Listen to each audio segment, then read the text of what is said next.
అన్నావు రుణమాఫీ చేయి నేను కూడా అనవచ్చు.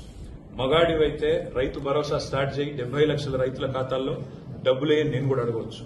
మగాడివైతే మహాలక్ష్మి స్టార్ట్ చేయి 1,67,00,000 మంది ఆడబిడ్డలు ఉన్నారు, నెలకు 2,500 ఇస్తానన్నావు స్టార్ట్ చేయి నేను కూడా అడగవచ్చు. కానీ నేను ఇవన్నీ అనట్లేదు.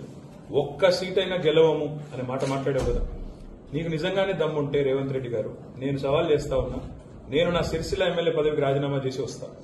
నువ్వు నీ ముఖ్యమంత్రి పదవికి కొడంగల్ ఎమ్మెల్యే పదవికి రాజీనామా చేసిరా. నీ సిట్టింగ్ సీటు మల్కాజ్గిరిలో ఇద్దరం కొట్లాడదాం. ఆ ఒక్క సీట్లోనే తేల్చుకుందాం. ఈ రాష్ట్రం అంతా అతలాకుతలం చేయాల్సిన అవసరం లేదు. ఆ ఒక్క సీట్లోనే నేను వస్తాను మా పార్టీ తరఫున, నీ తరఫున నూరా నీ కాంగ్రెస్ పార్టీ తరఫున అక్కడ తప్పకుండా తేల్చుకుందాం. ఎందుకంటే ఒక్క సీటు గెలవను అని మాట్లాడుతున్నాం. మరి నీ మల్కాజ్గిరి పార్లమెంట్ సీట్లో అసలు ఎన్ని ఎమ్మెల్యేలు గెలిచింది కాంగ్రెస్ పార్టీ? గుండు సున్నా.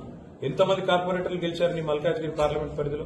కాబట్టి గెలుపు ఓటములు అనే వాటిని పట్టుకొని దాన్ని ఎక్కువగా ఊహించుకొని తన శక్తి సామర్థ్యాలు తాను ఎక్కువ ఊహించుకొని ఇవాళ మాట్లాడుతున్న రేవంత్ రెడ్డి గారికి నిజంగానే ధైర్యం ఉంటే, నిజంగానే దమ్ము ఉంటే, తెగువ ఉంటే నువ్వురా కొడంగల్ ఎమ్మెల్యే పదవికి రాజీనామా చేయి, ముఖ్యమంత్రి పదవికి రాజీనామా చేయి. మన మల్కాజ్గిరిలో నీ పార్టీ అభ్యర్థిగా నువ్వురా, నేను కూడా నా ఎమ్మెల్యే పదవికి రాజీనామా చేసి నేను కూడా వస్తాను. అక్కడే తెచ్చుకుంటాను.